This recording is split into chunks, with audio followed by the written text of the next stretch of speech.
โดยพื้นฐานข้าพเจ้าขอเอกภาพนำบทรายงานของท่านนายกรัฐมนตรีว่าเรื่องแผนพัฒนาเศรษฐกิจสังคมแห่งชาติและทิศทางแผนการติดพันกับ2 วาระแห่งชาติพื้นฐานแสดงความนับถือการออกความเห็นของสมาชิกสภาแห่งชาติหลายๆท่านและหลายๆเขต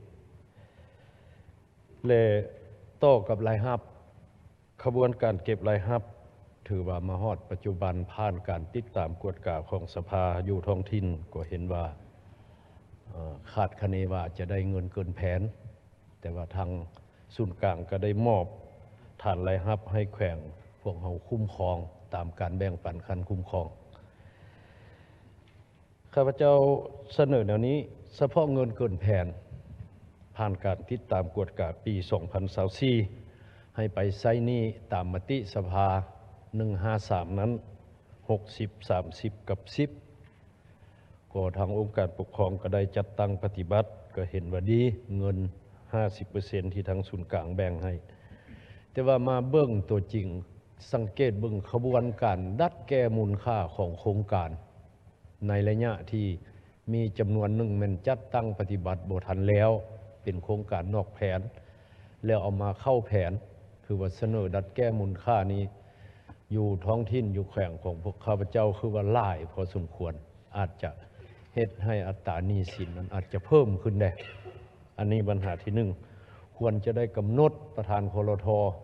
ขั้นแขวงบ่หรือว่าศูนย์กลางอาจจะได้เบิ่งคืนอีกเท่านึงบ่อยู่นี่จุดหนึ่งปัญหาที่2ต่อกับแขนง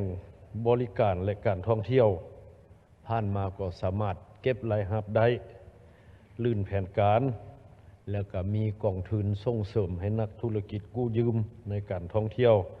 ตามคันคุ้มครองและประชาชนก็มีเวียกเฮ็ดงานทำจำนวนหนึ่งไปออกให้งานอยู่ต่างประเทศก็กลับขึ้นมาประกอบกิจกรรมหารอาหารการท่องเที่ยวแล้วก็ได้แบ่งกันว่าประชาชนนี่แม่นเป็นเหือหางยาวบ่กงเบงบ่พาย่างบ่เที่ยวโฮมสเตย์บ่ก็เห็นว่ามีเวียกเฮ็ดงานทำหลายขึ้นแต่ว่าอยากเสนอทางรัฐบาลทางกระทรวงที่เกี่ยวข้องเบื้องรัฐพวกเราควรจะได้เอาใจใส่อันนึงและเป็นความสะอาดตามถนนหนทางการคุ้มครองการเก็บขี้เหงื่อการเมียนขี้เหงื่อและก็ผลกระทบต่อสิ่งแวดล้อมเป็นต้นคือแขวงของพวกเรากำหนดเอาเมืองแก้วอุดมทะเลลาวกับเมืองวังเวียงเป็นเมืองท่องเที่ยวแต่ว่า 2-3 เดือนผ่านมานี้ผ่านการติดตามเห็นว่า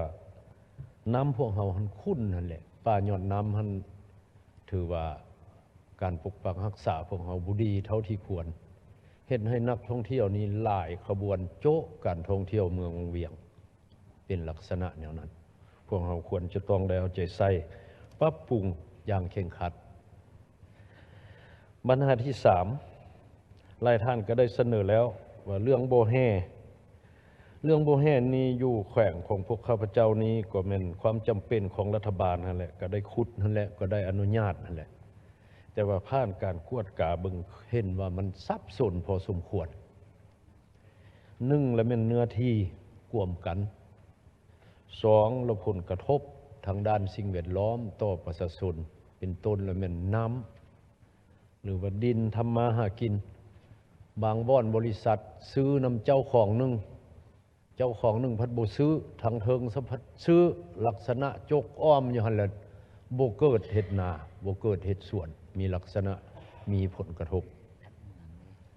ถือว่าของเมืองบ่แม่นหยังอันนี้มันก็ดินไปถมซั่วแป้งคืนมันก็บ่ง่ายซั่วจะได้เฮ็ดคืนเห็นว่ามันซับซ้อนมันไปติดพันกับคำเสนอของท่านนายกว่าบทรายงานของท่านนายกว่าโจ๊ะการพิจารณาโครงการแห่ไม่ทุกประเภทหรือว่าแห่โลหะแห่อโลหะข้าพเจ้าคิดว่าอยากให้หยุดก่อนหรือว่าโจ๊ะก่อนเพื่อประเมินคืน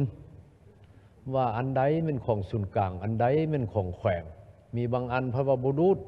หินดูดทรายพัดว่าไปถมดินให้ดินนาก็สวยโอกาสก็มีตะแกรงห้อนคำปิวคำตุกคอนเป็นลักษณะนั้นอยากให้ ทางการของพวกเรานี้ได้เอาใจใส่ปฏิบัติตามระเบียบ06หันหรือว่า47หันประเมินคืนเพราะว่ารัฐพวกเราบ่ได้งบประมาณเท่าที่ควรมือกองประชุมเนื้อในข้าพเจ้าก็ได้เสนอแล้วมันเลยมีหลายบริษัทไปเลยเห็นว่าการคุ้มครองพวกเราก็บ่ดีเท่าที่ควรยังให้กวดคืนประเมินคืนมันพวกเราจึงจะได้งบประมาณแต่ว่าเรื่องเฮ็ดนี่ก็เห็นดีถ้ามีความจำเป็นและอยู่ในนี้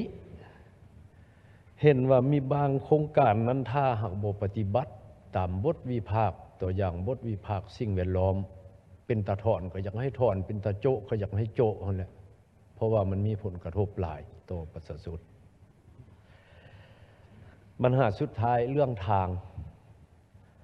นี่ก็อันนึงกับอายุทางพวกเขาก็เก่าแก่หลายปีพอสมควรแล้วทาง13เหนือนับแต่แขวงเวียงจันทน์ไปฮอดภูคูนเมืองภูคูนก็เห็นว่าเป้เพพอสมควรก็ย้อนว่าอันนึงก็เก่าแก่เท่าและอันที่สองมาก็แม่นลักษณะพวกเฮาก็บ่คุ้มครองการบรรจุน้ำหนักเพราะว่าแห่นี้ก็มีส่วนมาแต่ทางเสียงขวางแดมาแต่ทางไสสมบูรณ์แดมาแต่ทางคำม่วนแดอยู่จุดนี้อันนี้พวกเฮาควรจะได้เอาใจใส่หรือว่าให้ข้าเจ้าพันธะต่อพวกเฮาได้บ่ทางออกเพื่อปัวแปลงเส้นทางดังกล่าวนี่ฮะนะทางนี้ก็แม่นทางเล็ก10ก็ถือว่าเป้เพพอสมควรมีแต่ประชาชนฝากมาก็อยากให้คันเทิงเบิ่งแยงหั่นแหละอันนี้ทางสภาก็ตอบว่าเพิ่นก็จะค่อยปัวค่อยแปลงเฮ็ดให้มันดีขึ้นคือเก่าหั่นแหละ